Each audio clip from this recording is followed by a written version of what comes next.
Hey y'all, welcome to Restless Chipotle Kitchen. Well, today it is the Wednesday before Christmas and everybody's getting their last minute stuff done. And I wanted to show you one of my favorite last minute gifts to give people, last minute snacks for Christmas Eve or New Year's Eve. And that is these spicy, sweet, spiced pecans. So easy, so delicious. Let's find out how it's done. This is such a quick and easy snack and everybody loves it. It makes great Christmas gifts, but it's also nice to have a bowl sitting on the table or coffee table or end table or whatever during Super Bowl for snacking, or really just any time. Card games, whatever you do, watching TV, these are delicious. So you're going to need a pound of pecans, and it needs to be pecan halves. Sugar, brown sugar, smoked salt or regular kosher salt, either one is fine. I like the smoked salt because it adds a nice smoky flavor that I really enjoy. Cloves, cinnamon, cayenne pepper, and vanilla, and egg white. That's really all you need. Let's get started. So I have my oven set on 325 and it's preheating now, and I'm going to take the egg white and put it in the bowl, and then I'm just going to whisk it up until it's good and frothy. It doesn't need to be in stiff peaks. In fact, we don't want that. We just want a good frothy egg white.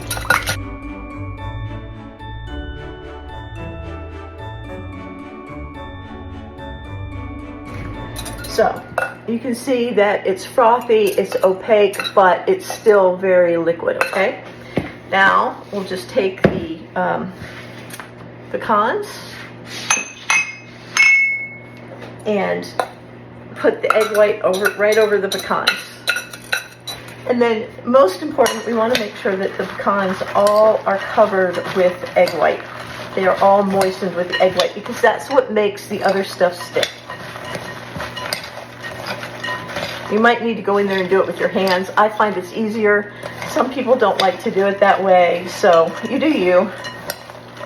But you want to make sure that every inch of the pecans has got some of that egg white on there. We're going to set the pecans aside for just a minute and take the sugar, the brown sugar, smoked salt, cloves, make sure we get all of them, cinnamon, and I have cayenne here. Now sometimes I use cayenne and sometimes I use chipotle, and if you don't like it spicy, you can leave it completely out, or you can put just a 1/4 teaspoon in. This is a 1/2 teaspoon, so it's going to be just a little bit on the spicy side. Now I haven't put, other than the 1/2 teaspoon of smoked salt, I haven't put any other salt in there. If you like it salty, then you can definitely up the salt. And I'm just going to take it and break the brown sugar right in there. Make sure it's mixed up really well, because if it's not mixed up, you're going to have, like, different pecans are going to taste different. You want it to be all uniform in flavor. Break up any small bumps or lumps you have of sugar or brown sugar. And I even like to go in there and take a pinch of it and taste it, just to make sure that it's not too spicy or too sweet, or make sure that the salt is just right or whatever. That way I don't get finished and find out that it doesn't taste the way that I think it should. I forgot to add the vanilla, so I'm going to add it now. Usually I would whisk it in with the egg, but I forgot. So I'm just going to add the vanilla on there and mix it up one more time. This is so quick and easy. Literally, you can whip it up during the commercial if you're watching Hallmark movies or Super Bowl or whatever. And then we're just going to take our sugar mixture and pour it right on top. And that is going to stick to the pecans because of the egg white. And you want to just keep stirring. And if you have a tendency to sneeze around pepper or spices, then you might want to wear a mask doing this, because the spices definitely come up a little bit and get in your nose. Okay, I've got that all mixed up, and it looks like all of the pecans are covered with the sugar mixture. See that? Yeah, all of them good and covered. You can use a wax paper covered baking sheet. I prefer parchment. Either way, you just want something that the pecans won't stick to and that you can clean up easily. So we're just going to put these on in a single layer on the baking sheet. And this is the important part. You don't want to mound it up. You want to keep them in that single layer so that all of them get crispy and done. It's the only way. If you put them up and you just pile them up so that there's several layers, they're not all going to get done. So if you have to do it in two separate things, then go right ahead. That's fine. It's much better to do it that way than to try to do them all at once and have them heaped up on top of each other.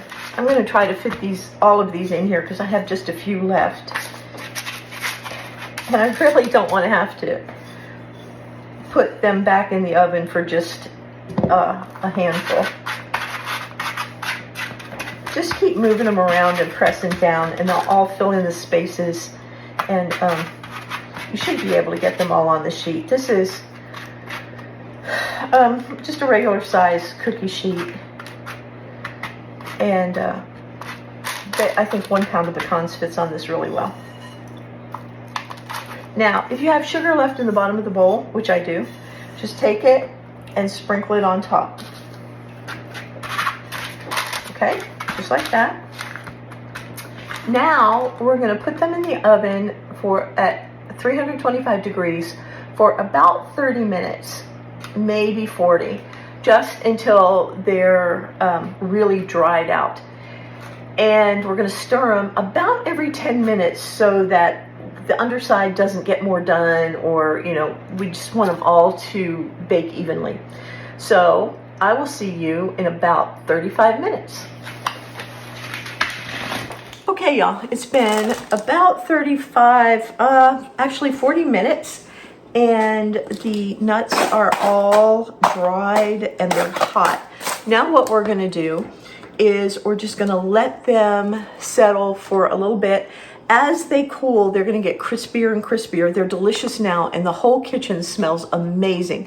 But in about 15 or 20 minutes, they're gonna be super crisp, super crunchy, and they're gonna have that sweet, spicy flavor. Now, one of the things I like to do while they're still hot is I'll take one. I'm not gonna check it for texture because the texture is gonna change in the next 15 minutes, but I'm gonna check it for flavor and see if I want to add a little more of something. Now would be the time to do it. Honestly, I think I'm going to add a little bit more of the smoked salt, and then maybe just a few sprinkles of regular salt. They don't have quite as much salt as I would like to balance out the sweetness this time.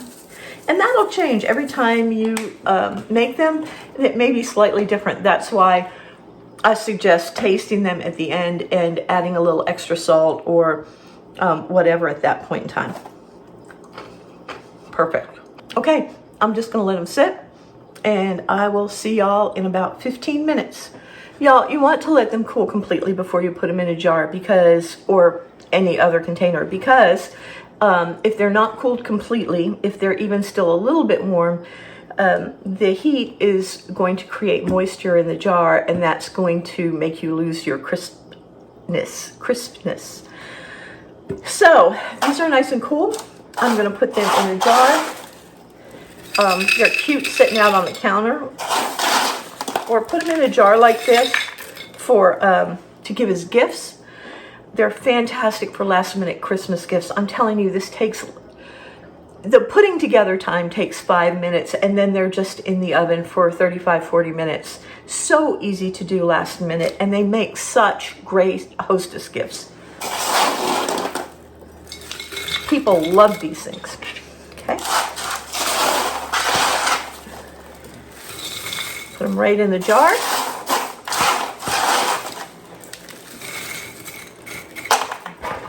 and put the top on. And wouldn't that be cute? Like with some raffia tied around it, a little bow, little tag, and a little bow on top. So cute, so delicious, and so easy. Y'all, I love these things. They are so good. They're so crunchy and sweet and spicy, cinnamony. Oh, they're just delicious. And people love them. I like to have them around for Christmas Eve, Christmas Day, to put on a charcuterie board, New Year's Eve, New Year's Day. You're getting the idea, right? Super Bowl. They are great for anything like that. Saturday night card parties, they're perfect. So I hope you make them. They're so stinking easy to make. And I hope you love them. I hope you'll come back next week. Don't forget to subscribe. And don't forget that the recipe is down below the video. If you'll just scroll down, you'll find the recipe. And once it's up on the blog, you'll find a link back to the blog with extra tips and nutrition information and more stuff to read about, okay? I just realized that this might be the last time that we're together before the holidays. So I just want to say Merry Christmas, Happy Holidays, whatever you celebrate. I hope it's a wonderful, joyous day with friends and family, and that you are blessed in every way in the coming year. So I hope you'll come back. I hope you'll subscribe. I love y'all. Bye-bye. Oh, Emmy and Decky, love you.